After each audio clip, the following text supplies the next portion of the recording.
could go ahead. Any other person wish to offer an amendment? Seeing none, Ranking Member Paul, you may make your comments. CISA has a great deal of problems. CISA, and the Department of Homeland Security in general, was set up after 9/11 and sort of the fear and anger after the attacks. And what ended up happening is we allowed too much power to gravitate to these agencies, and CISA has an enormous amount of agencies. So I think at this point we should be circumscribing CISA's powers, not expanding them. There's no further debate or amendment. The questions on final passage of S 1425 is amended. The clerk will call the roll. Senator Carper. Aye by proxy. Senator Hassan. Senator Sinema. Senator Rosen. Senator Padilla. Senator Ossoff. Senator Blumenthal. Senator Paul. No.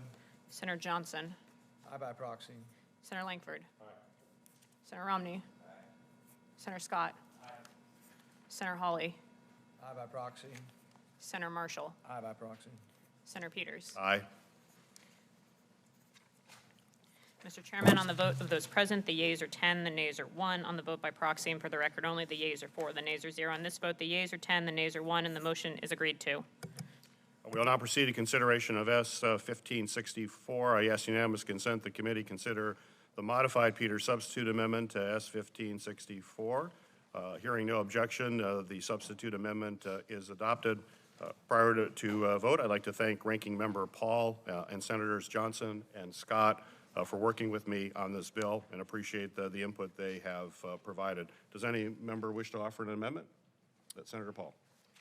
I thought we had a pretty good discussion to begin with on artificial intelligence, and I think one of the conclusions that I come away with is that it isn't so much the fear of the technology, but the fear that the technology will be used to abrogate our rights and to infringe upon the Bill of Rights.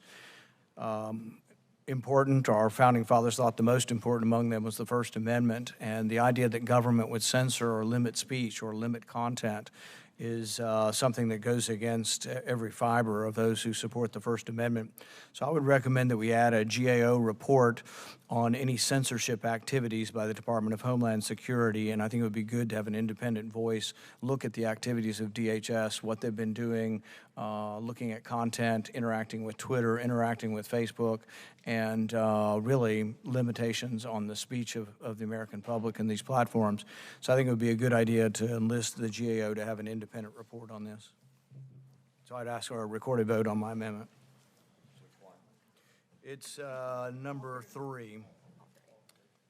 So Paul, 3, Senator or Ranking Member